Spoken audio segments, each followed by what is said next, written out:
Hey guys, and welcome to K through 12 Technology. Tonight we're going to talk about Chapter 1, and if you open your textbook to the first pages of Chapter 1, this chapter is about exploring 21st century learning. And if you are in Angel, and you've opened the Week 1 lab folder, you'll see a list of our learning outcomes for this chapter and the correlated ISTE-NET standards for each of those outcomes. And what I wanted to point out to you is the website for the International Society for Technology and Education, where you can access a list of these complete standards. So if you'll join me at ISTE.org, this is their homepage, and you can access the standards from under the NETS menu right at the top, and you'll see that they have NET standards for students, teachers, administrators, coaches, and computer science teachers. The standards that I'm correlating to are the NET standards for teachers, so if you want to go ahead and open up that list of standards. Okay, it's a little bit slow to load tonight. And then you'll notice, let's see, the middle of the page, you'll notice you can download a PDF of the NET standards for teachers, and you can also download previous versions of the standards which were recently updated. So we want to open the most recent version, which is going to be the NETS-T PDF link. Okay, so here is the complete list of standards. You can see that there are a total of 5 standards. The first one is to facilitate and inspire student learning and creativity. The second is to design and develop digital age learning experiences and assessments. The third is to model digital age work and learning.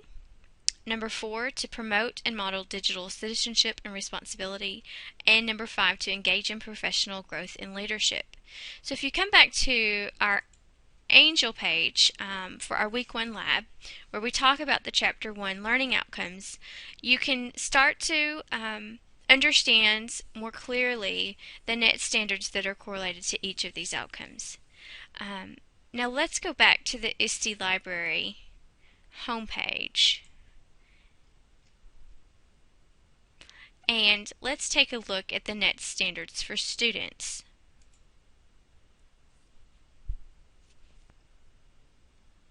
And again, if you scroll down towards the middle of the page, you'll notice the PDF link, the NETS-S PDF.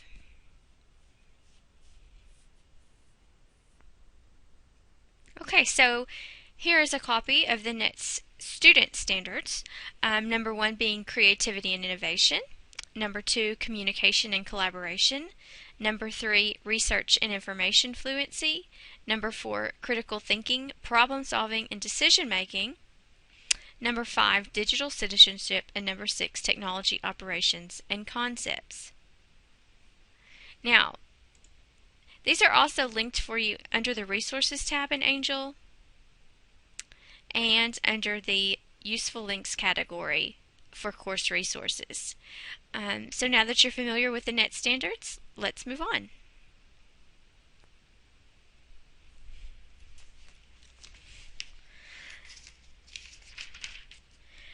The chapter talks briefly about frameworks for 21st century learning and discusses the technology gap. And one of our discussion forums in this course will be discussing the technology gap specifically related to the digital divide. And even though Chapter 1 touches on it, we'll get a little bit deeper into that in towards the end of the chapters. Turning on over to page 4, the chapter also discusses the 6 main categories of basic media. And these would be audio, video, text, visuals, manipulatives, and people. And if you look at the table at the bottom of page 5, you'll notice a handy chart that will help you to understand a little more clearly the different types of media formats and appropriate instructional materials for each. For instance, under audio media, media formats that relate to audio would be CDs, live presenters, or podcasts. And instructional materials that could be an example of effective audio may be a State of the Union address or a webcast.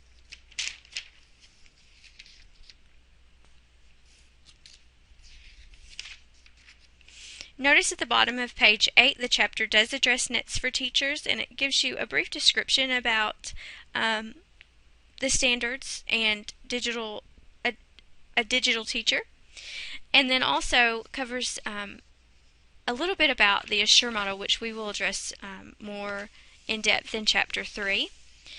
And then also on the bottom of page 10, the chapter talks about nets for students, and so you really start to see the differences in those standards for you as a teacher and then also for your students. The chapter goes on to talk about today's literacies, and there are different types of literacies. We have general literacy, which is the ability of a student to comprehend or decode information, and then be able to use and transform that information to create new information. We also have text literacy, which, if current growth patterns continue, the digital universe of information is predicted to double in size every 18 months. So students will need text literacy skills to use text-based resources, and we use text-based resources all around us, online, in books that we actually touch and feel, all throughout our day. Another type of literacy the chapter discusses is computer literacy. And computer literacy is defined here as encompassing knowledge and skills that teachers need to select and use technology to enhance learning opportunities for students. That would include knowing how to operate systems and how to recognize and find problems, both in hardware and software solutions. Digital learning literacy is another example of a type of literacy. This has three main components, and it's applicable when teachers and students are separated by time or distance, so when they're not necessarily face-to-face in one place. And designing and facilitating learning experiences, modeling and promoting learning and responsibility, and engaging in lifelong learning. So there's lots of different ways that digital learning can come into play. Cyber learning literacy is another one. Cyber learning involves the use of a variety of tools, and it goes beyond the boundary of a normal classroom setting. The next type of literacy we're going to discuss is visual literacy, and that would include, just like text literacy, textbooks and workbooks. It also would include digital media, which may or may not include text, but could be newspapers or books, magazines, anything that would include a visual skill or the learned ability to interpret and create visual messages. Audio literacy is the need for students to understand the role of hearing and listening in learning, and we'll also have a discussion forum on the differences between hearing and listening. In addition, as technology becomes more influential in our environments and in the classroom, they have to have the skills to create audio and not just interpret audio. The next type of literacy is video literacy. And with our ever-increasing digital formats such as DVD and downloadable files, video is being integrated into our teaching much more frequently, and into even simple learning activities with greater frequency. To learn effectively from a video, students need video literacy skills to be able to understand and evaluate the messages, and they need to be able to create appropriate video messages and messages that they're able to achieve an intended outcome. The final type of literacy is media literacy. And media literacy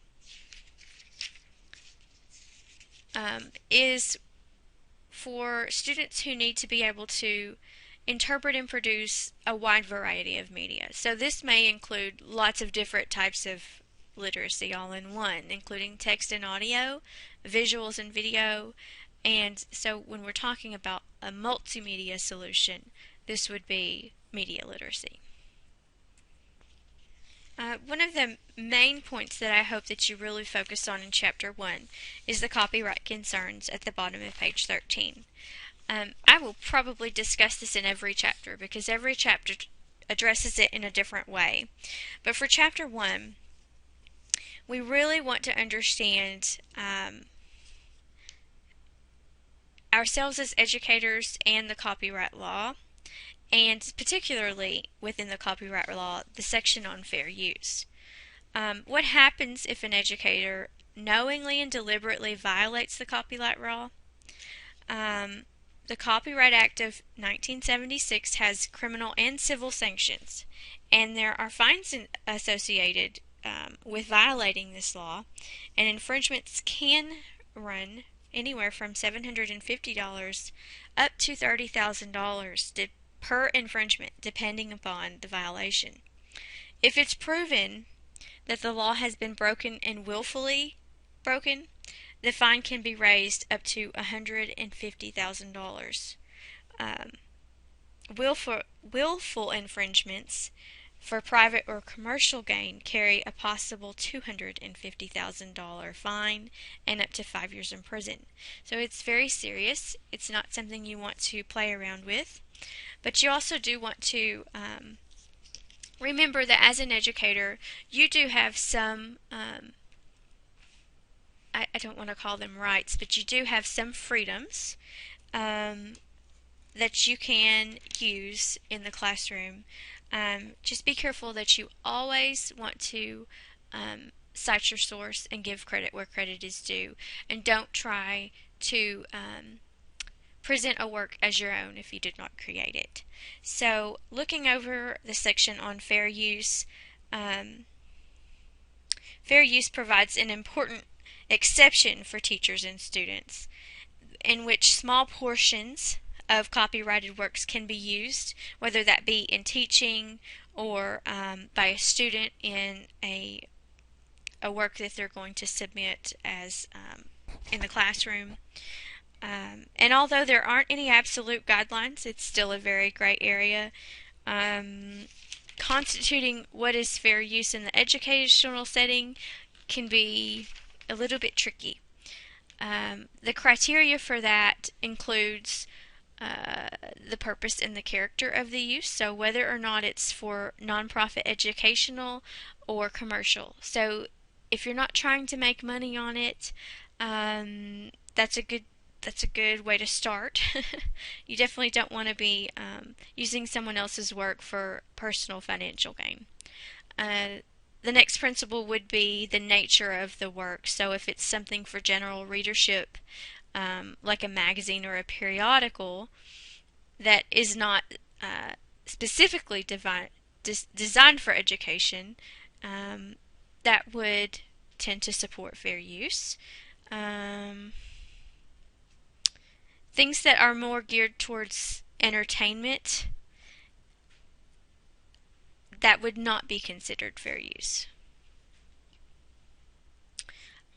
The fourth principle would be amount and sustainability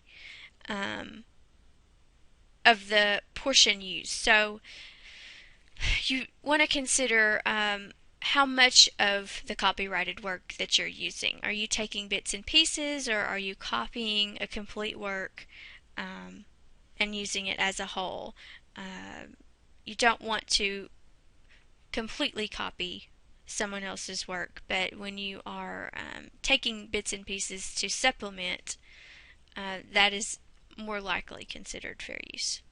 And then the fourth principle would be the effect on the potential market or value of that particular work. So if what you are doing is negatively affecting, say, for instance, someone's piece of artwork, you'd be less likely to categorize that as fair use. I would encourage you to always seek permission when using copyrighted materials. If you look at the section on the bottom of page 14, this describes some specific scenarios, but even when there is not a specific outlet for you to gather permission for a copyrighted work, you can usually find contact information, particularly on the internet, some way to contact someone to ask for permission.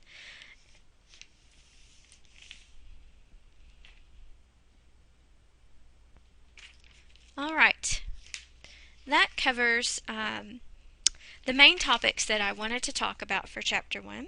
I hope you found this helpful in summarizing your chapter, and I look forward to seeing you in class.